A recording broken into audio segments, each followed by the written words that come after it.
मुख्यमंत्री तथा सभागृहाच्या कामकाजाला वित्तमंत्री सुरुवात झाली। सन 2025-26 चा अर्थसंकल्प सादर करतील।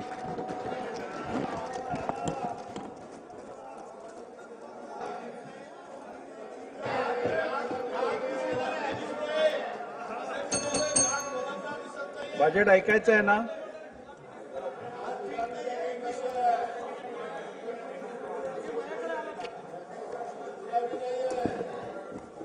सन्माननीय अध्यक्ष महोदय,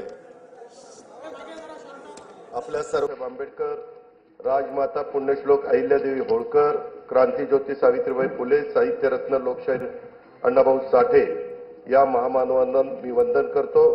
शिखांचे नववे गुरु श्री गुरु तेग बहादूर यांच्या हुतात्म्याचे हे 350वे वर्ष आहे, त्यांनाही मी अभिवादन करतो।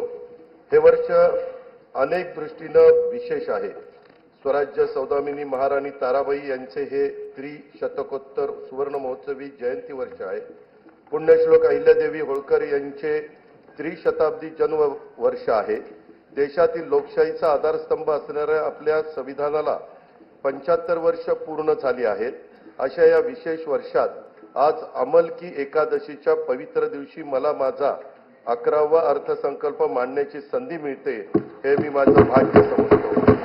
नोव्हेंबर 2024 मध्ये झालेल्या विधानसभा निवडणुकीमध्ये जनतेने महायुतीला बहुमताचा अभूतपूर्व कौल दिला आहे। राज्यातील तमाम जनतेचे मी त्यासाठी आभार मानतो। मतदारांनी आमच्यावर दाखवलेला विश्वास जबाबदारीची जाणीव करून देणारा असून त्यांचा सन्मान राखण्याचं काम महायुतीच्या सरकारच्याकडून निश्चितपणे होईल याची ग्वाही मी देतो। 1 फेब्रुवारी 2025 रोजी सादर केलेल्या अर्थसंकल्पात केंद्र शासनाने आयकरामध्ये मोठी सूट देऊन मध्यमवर्गीयांना दिलासा दिला आहे। केंद्रीय अर्थसंकल्पातील तरतुदीमुळे राज्याच्या अनेक महत्त्वाकांक्षी योजनांना नक्कीच बळ मिळणार आहे। राज्यातील विविध पायाभूत सुविधा प्रकल्प, रेल्वे आणि कल्याणकारी योजनांच्यासाठी केंद्र शासनाने केलेल्या भरीव तरतुदीकरता मी राज्याच्या जनतेच्या वतीनं भारताचे लोकप्रिय पंतप्रधान माननीय श्री नरेंद्र मोदी महोदयांचे मनपूर्वक आभार मानतो। यापुढील कालावधीतही असेच भरभक्कम पाठबळ केंद्र शासनाचे राज्याला लाभेल याची खात्री मी बाळगतो।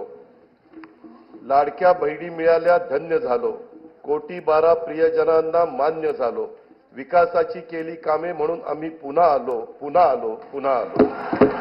अध्यक्ष महोदय, मी आपल्या अनुमतीने सन 2025-26 या वर्षाचा राज्याचा अर्थसंकल्प सभागृहाला सादर करतो।